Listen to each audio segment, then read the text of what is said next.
Welcome to EnviroCast Podcast, a Young Environmental Voices podcast, meaningful engagements for young people.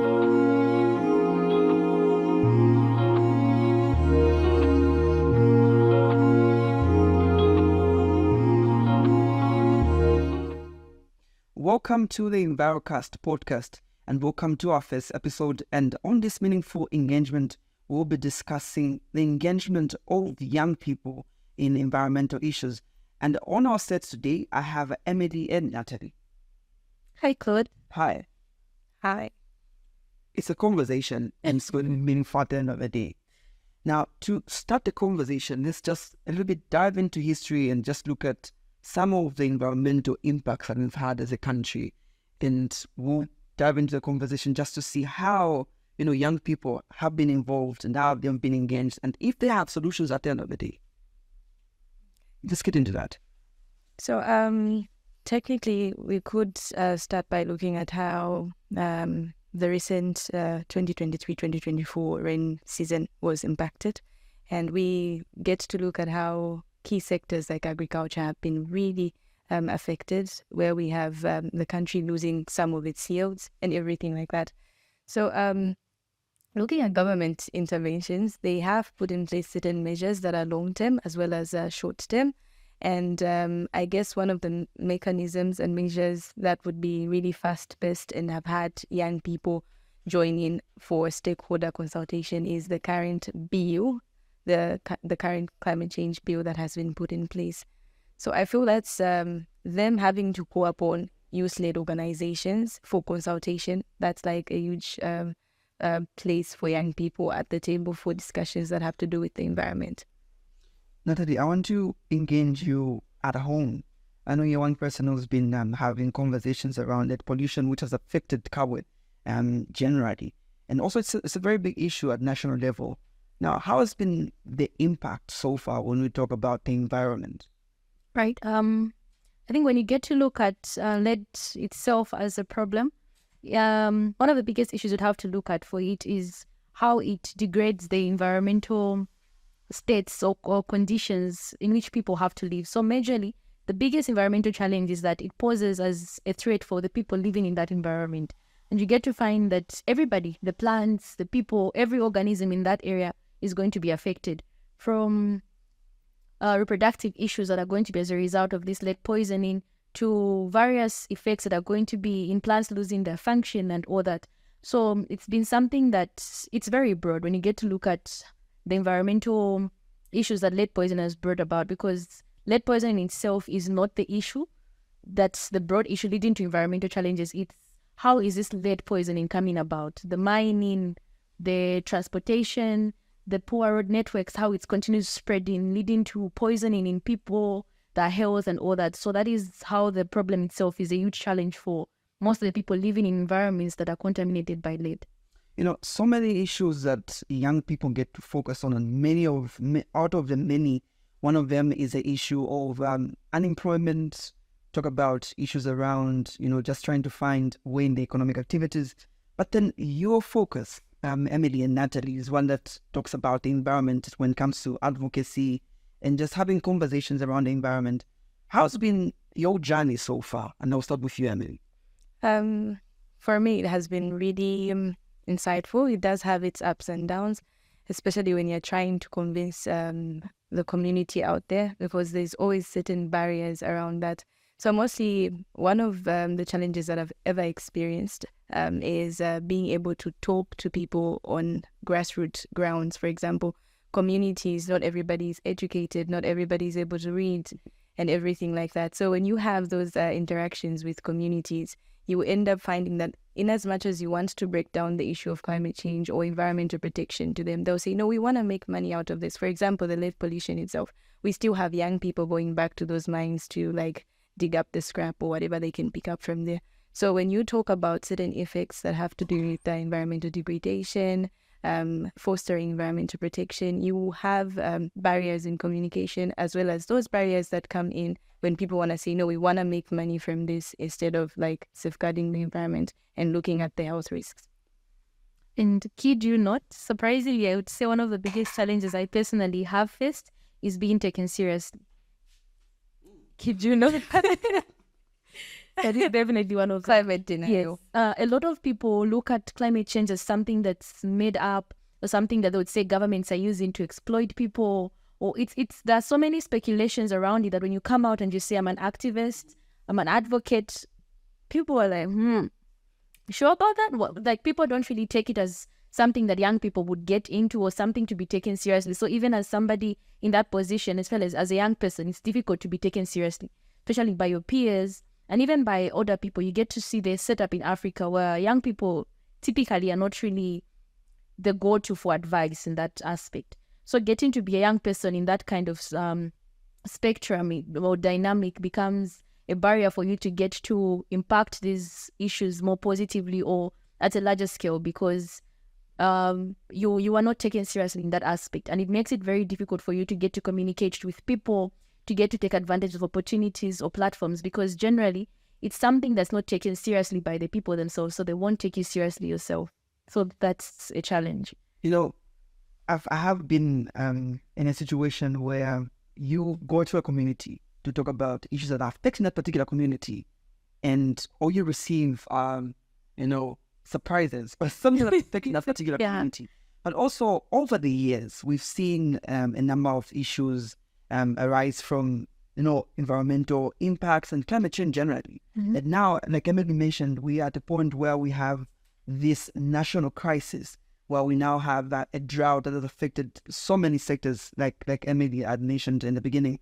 But then let's look at an increase in terms of young people getting to be engaged. Do we see an increase? Do we see young people waking up to just participate in the advocacy and just in the fight against such vices? I'd say it's been, on a scale of 1 to 10, I'd say maybe a 4 or a 5, because you get to see young people have genuine interest for this. And there's so many young people who I have come across personally who are still just as passionate about this, Emily being one of the people themselves. I think you get to see so many young people have so much passion for this in high schools and outside that. But I think in as much as we have so many people who are interested in this and want to join the fight and will participate to an extent, they still pull out. There's so many factors against them that you might have young people wanting to be a part of this, but then because of all the barriers up against them, it's difficult to participate or to engage. Especially with our current economic state and everything, young people want to be more productive in that sense. So it's not something that they're going to go full force in when there are not so many opportunities that lie in it, or in the long run, most of them aren't looking in those senses, in that aspect. So it's difficult for many young people to still keep engaged. So in as much as there's interest, there's still that fluctuation. I really want to come back to the factors, but let me get Emily's skill. Okay, I would say slightly 6, somewhere there. Especially that Natalie has mentioned the fact that young people are genuinely interested and do really want to take part. And I feel like there are young people out there that have really braved the odds, that have really made it a state to say whether or not we have funding, we have resources to do this, we are going to do it. So, and mostly what's really interesting and heartwarming about this journey is that we find young people that are at the hearts of the communities that are really on ground doing the climate literacy, because climate education is like the core to influencing others to take action. So we have young people that are able to do that. And basically another aspect that Natalie talked about would be the economic status, or how young people want to be productive.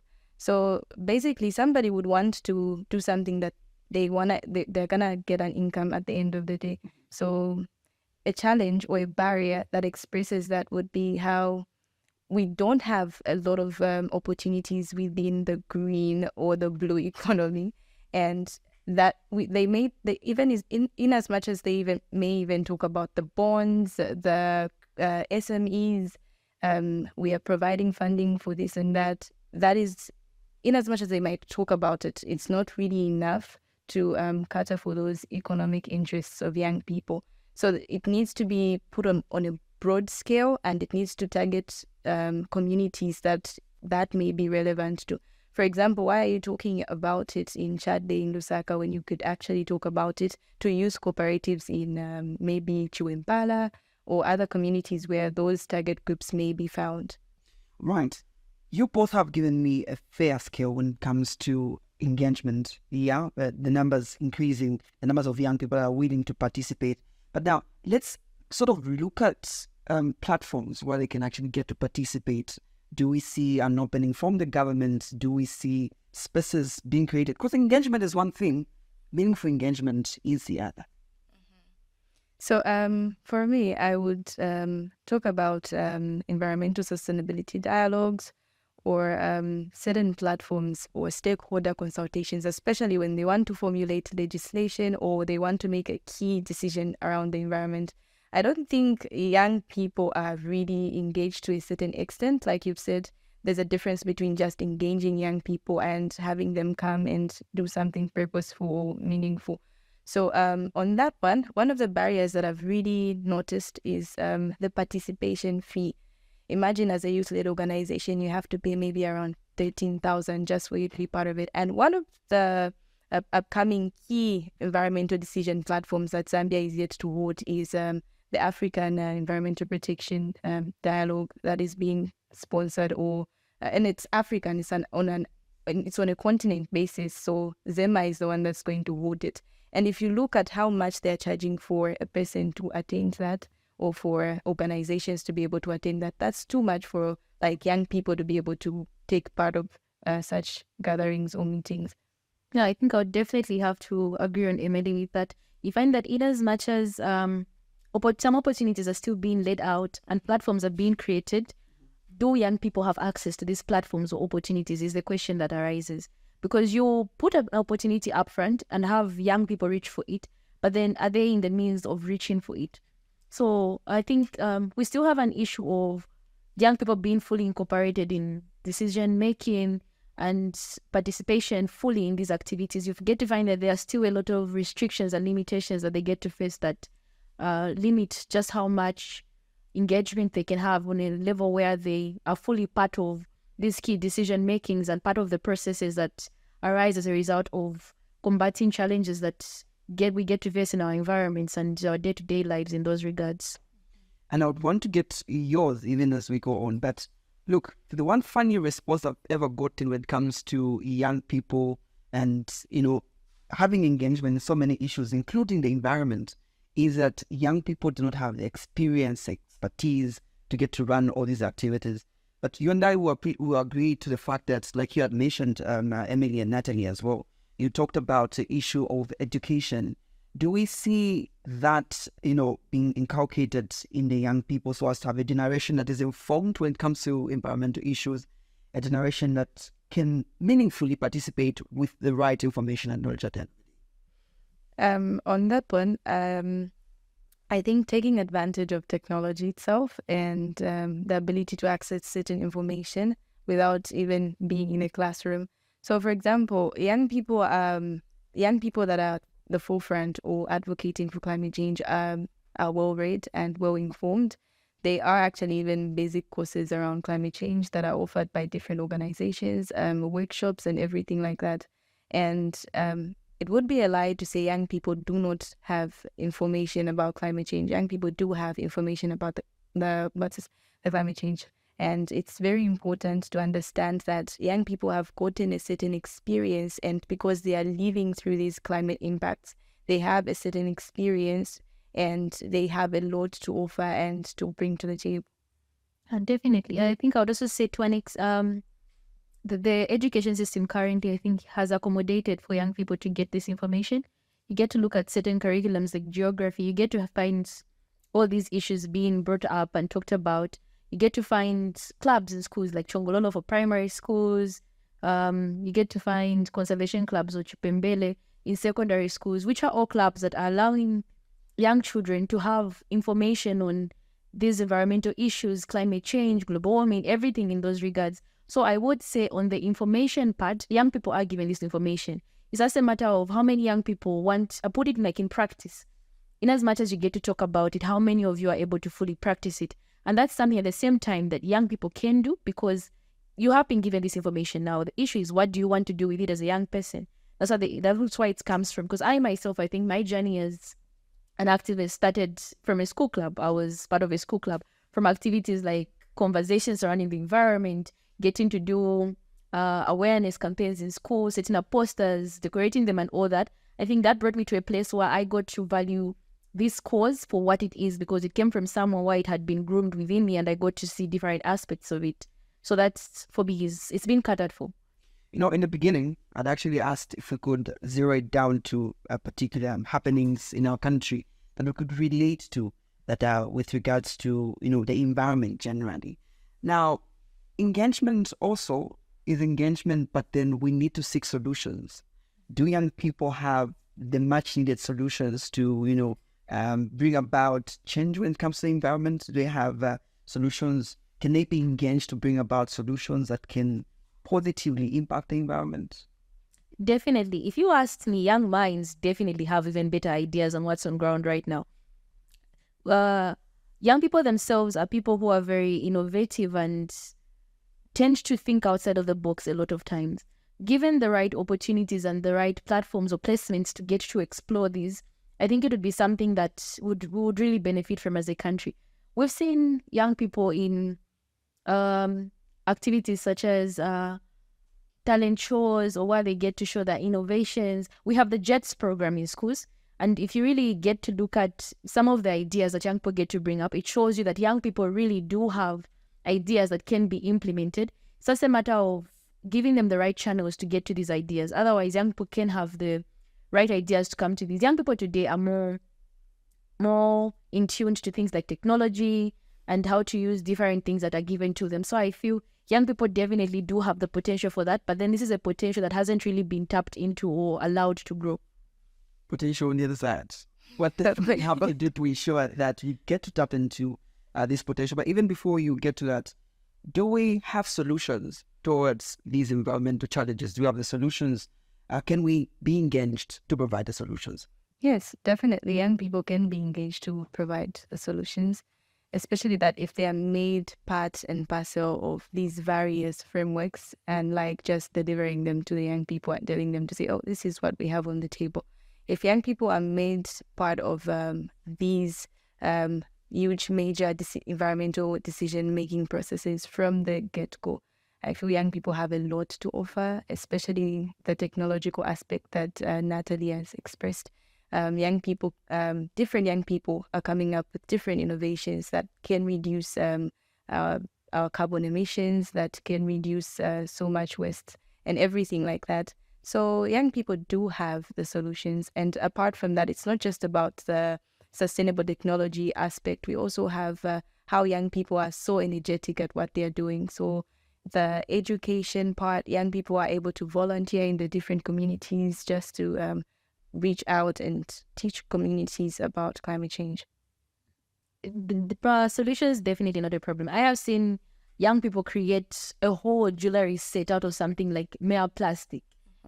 Just anything, and they give them something and they will work with it. That's one thing that you definitely have to give young people credit for. So solutions are plenty. I think one of the innovations that had come up at some point in, I think a young person once made a light bulb go on with a bicycle. That for me just showed them how innovative they are. It gets to tell you that given the right opportunity, the resources, definitely resources, young people do have so many solutions. I think some of the solutions now being implemented even get to show you that if young people tapped into those, it would be easier for them to even spread on a wide basis. Because young people themselves, in as much as their impact, if they decided to be on the positive side and push for this would be great, right now young people themselves are one of the biggest contributors to environmental challenges themselves, because they themselves are doers of these things that we keep talking about and saying, let's not do this, let's not do that. They're still not talking about it. They're still not acting against it. So they themselves are still culprits now. So think of what they would do if they were on the other side of the battle. By 2028, the government sets to, include youths and young people generally when it comes to advocacy and just creating solutions towards climate change and the environment, according to what is stated in the National Youth Implementation Plan. But then, how then, because the conversation now here borders around engagement, how then can we have the 5% you talked about and the 6% you brought in be part of the fight against, something that is affecting almost, a wide spread of sectors? You talked about the energy sector, you brought in the environment and the agriculture sector. How then do we ensure that even as we get to plan that far, young people are fully engaged and provide the solutions and the innovations, including the technology that we've talked about here? I definitely think there's need to increase more platforms or more areas in communities where young people can be able to be part and parcel of climate change, and where they can freely access information around what is currently ongoing. So, for example, if you're gonna go online and you wanna get certain information, it may not be available in as much as you going to a district office and you being able to access that information. Because in order for you to bring the change that you want to see in your community, it has to be relevant. You cannot start bringing change. You cannot start bringing issues that are affecting other communities. So you have to be able to work on your community. For example, if there's like deforestation in Chingola, you just can't aimlessly start planting trees or anything like that. You need to get the stats. You need to get all those things. So those offices need to be made. They need to be made free. They need to have a certain open door policy where young people can just walk in there. They can be helped with statistics and like literally everything that they need. It's not really about resources. It's never necessarily about resources or funding, but it's about young people being able to access the right information in order for them to bring about the change that they really want to bring. You brought up the aspect of having conversation on the community, away from the community. And we have remote areas within our district, within Zambia generally. How do we ensure that that one person in the most remote area is part of the conversation? Basically, that's where increasing spaces that really just focus on climate change. If we can be able to create schools or police posts in such areas, then definitely there's need for a climate space, especially that in those rural areas, that's where we have the most happening in terms of unsustainable farming practices. That's where we have deforestation, charcoal production, actually massive charcoal production, because not that people just want to, yes, it's a form of income, but if somebody's able to be educated to say, this is what this is doing, this is why we're here, this is why we're not able to have enough rainfall, people can learn and they can adjust to the new normal given the current status. Yeah, I think just going back to what Emily has said, a lot of young people in remote areas, given the right opportunities, I feel would be a huge driving force because they themselves would be so passionate about it. When it comes to environmental issues, I feel each youth or young person should deal with an issue that I feel is close to them or hits closer to home. It becomes easier that way. So if you went to a remote area and then talked about issues affecting them, they have seen the impact of this. It will make them even more enthusiastic to want to get into this, provided they are given the resources, the information that they need for this. It makes it that much easier for you to get to be passionate about something when you have seen it firsthand affect you or the people around you, basically the lives of everybody around you. Even as we slowly get to draw to, the end of a conversation, one would want to learn and just find out, why is it even important to ensure that youths, young people are engaged in environmental issues?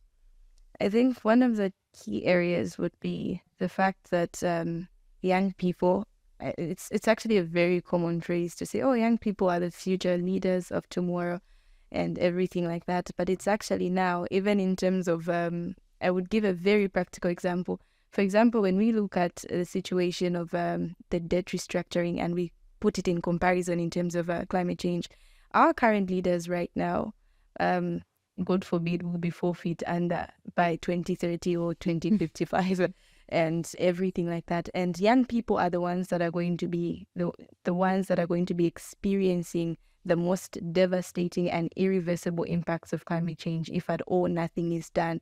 So it's very important, not only for us young people, the current now, but also for future generations, because it would be very inhumane, or it would be very horrible for them to inherit a dead planet. So it's actually very important. We have so many issues going around: plastic pollution, biodiversity loss, and climate change itself. So I feel it's actually very important in that area. I think if you ask me, my question is, how many young people have looked at the sea levels rising? Like, everything that goes back to environmental degradation is so alarming. I'm surprised not so many young people are talking about it. in the next couple of years, we'll be the ones leading everything. And when you get to look at, as Emily said, the problems we are going to have to face because of this, you get to look at how many species now are endangered. So many. You get to look at the rising levels in seas. You get to look at the drought itself, the difference in rain patterns, the famine. Famine is on its way already. You get to look at how many. Just look at the crops we lost this famine season. How many farmers lost that much? And when you get to look at them on a large scale, you get to see just how much of an impact they're going to have. And that's in itself, I think young people being people who are always looking at the future and having aspirations, this is something that they should be involved in, because you get to look at it on an aspect of how is it going to impact you. Young people have dreams. I want to be this, I want to be that. But then how will you be this when everything around you is just falling apart? So that for me should be, I think, a driving force for a lot of young people today. In as much as, yes, we're going to talk about this being something that the leaders today should be dealing with. You as a young person, a leader of tomorrow, as young people have to address themselves. What are you doing about it? How are you being part of the conversation? Because we get to say, it wasn't us who did this, our ancestors did this, but then they won't be there to face anything. It's going to be you having to deal with those nights with no rainfall. You're going to have to deal with everything else that's going to come as a result of this. So I think that in itself is reason enough for a lot of young people to want to jump into this and just be a part of the change. Yeah, and I basically also feel like that is why, given the current environmental impacts that Natalie has highlighted, the rising sea levels, biodiversity loss, and everything like that, I feel that's one of the reasons why young people are more anxious about climate change than any other group of people, because they understand how drastic these impacts have on their near future and the future of the incoming generations. And that is one reason why young people are always eager to take part in climate change, as well as demand for accountability. So when young people basically demand for accountability in climate actions or in the way climate justice is dispelled, it's because they understand that the future is in their hands. Exactly. Now, in the beginning, you gave me a scale 5, you gave it a 6, and your message always is around advocacy when it comes to climate change, the environment. And I want you to send a message, even as we get to draw closer to the end. I want you to send a message to the young people to just, find interest in getting interested in issues that have to do with the environment. I would love to have a 9 if we were to skate it 5 days from now. What would be your message? What would be my message? I think there's a lot that I would want to say. I know, right? That is really so much. But I think one of the biggest things I'd like for young people to know is that you don't always have to be in this line of advocacy for you to be a part of the change. For me, when I get to look at climate change and everything, I get to think of it in an aspect of every little thing counts. Be it your lifestyle. Change your lifestyle. How do you deal with waste in your area, in your space, your small circle? How are the people around you relating to these issues? It doesn't have to be something big. It just has to be you, even you doing something about it. Are you part of the movement? So my message to young people is be part of the movement. I think take a stand. That's my word for you. Take a stand. This is something that is yours. We get to see Planet Earth is ours and this is that. You won't make those TikToks if the world is falling apart. You won't make those TikToks. All right, this has been the Envirocast podcast, and on the other side, I've had that Emily and Natalie. It's been a meaningful conversation, I should say. Yep, definitely.